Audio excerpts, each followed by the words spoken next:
Right now, Wall Street is staring down a massive, high-stakes dichotomy. We're looking at a stock market outlook that is split right down the middle.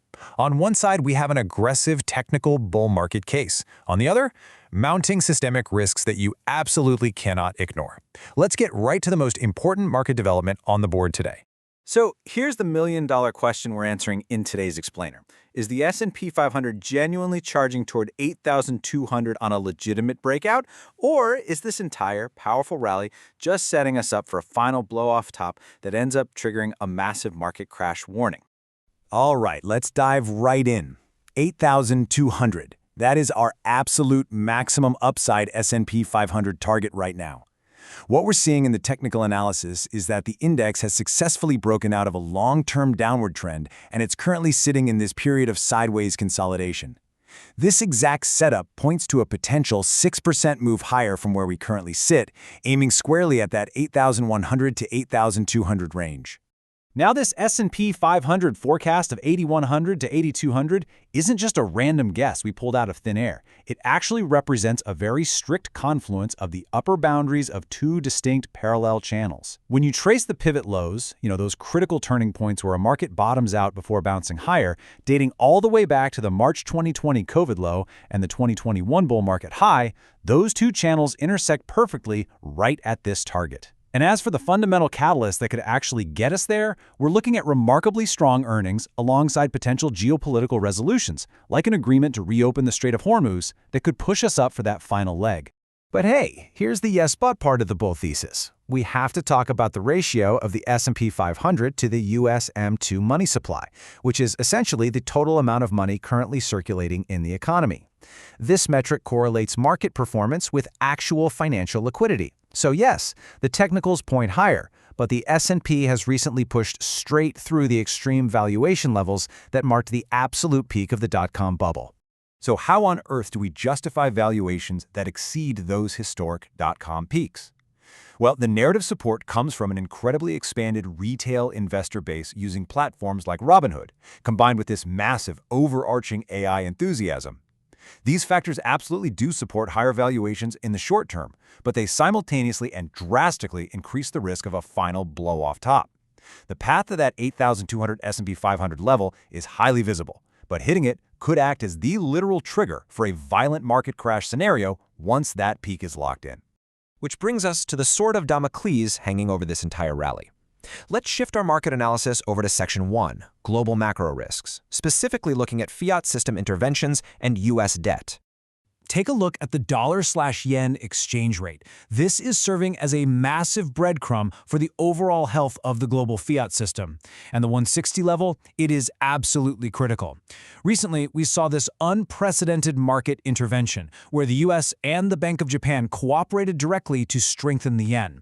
Interestingly enough, the US actually sold euros rather than dollars to achieve this, which shows a clear reluctance to weaken the dollar. So the crucial takeaway is this. A break back above the 160 level on the dollar-yen pair would signify a fundamental breakdown in the efficacy of that intervention. If we breach 160 again, it's going to be interpreted by the markets as a major warning sign, a fundamental crack in the broader fiat system that you just cannot ignore.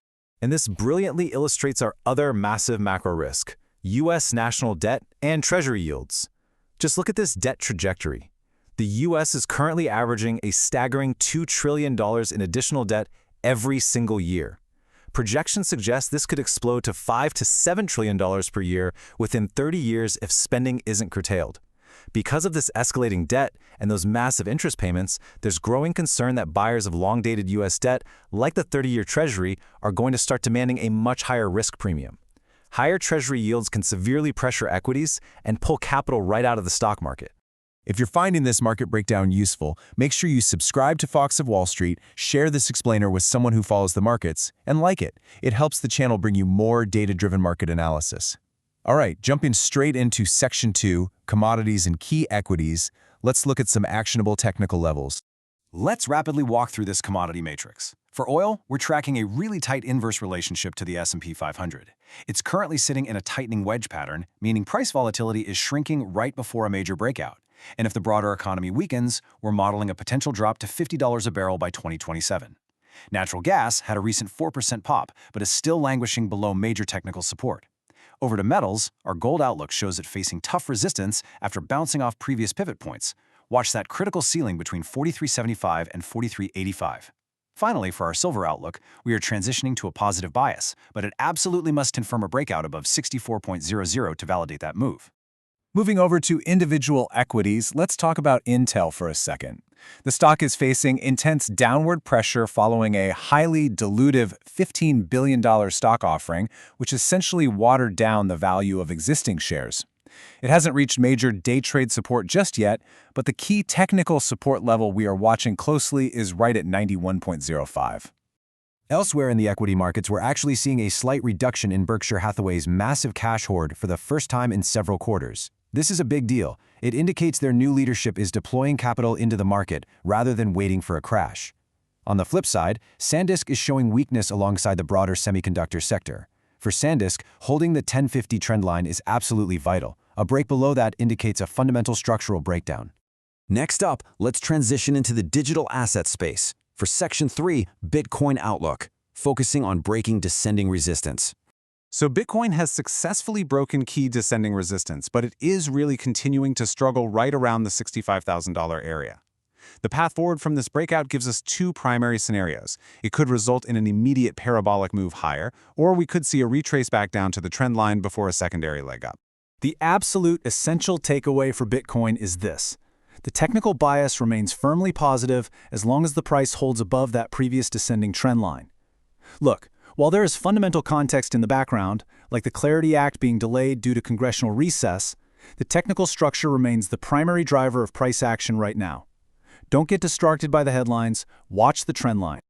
Finally, let's bring it all back to the core investment philosophy you actually need to navigate these volatile markets safely. Section 4, the casino mindset, market logic versus hype. Listen, there is a massive difference between logic and hype. Technical analysis logic posits that charts beat narratives every single time. The goal of a disciplined investor is to adopt what we call the casino mindset. Think about it. The casino makes money a majority of the time by relying on data, probability-based thinking, and a rigorous system. The gambler, on the other hand, relies entirely on emotion and hype. We want consistency over perfection. We trade probabilities, not feelings. All right, let's quickly summarize all the actionable data we've covered. Here are the absolute most important levels you need to watch across the board. The S&P 500 target sits at 8,100 to 8,200. For the dollar/yen, 160 is the key level to monitor. Gold faces a tight 4,375 to 4,385 resistance band. Silver requires a 64.00 breakout confirmation. Watch 91.05 for Intel support and that 10.50 trendline level for SanDisk. And finally, for Bitcoin, keep your eyes glued to the 65,000 area and that previous descending trend line. Keep this front and center as you navigate the coming weeks. Markets reward probability, discipline, and preparation, not hype. This explainer is for educational and informational purposes only and should not be considered financial, investment, trading, or legal advice. Market projections are scenarios, not guarantees. So, with both a technical breakout to 8,200 and a macro-driven blow-off top sitting on the table, the question is, are you playing the probabilities like the casino, or are you just gambling on hype? See you next time!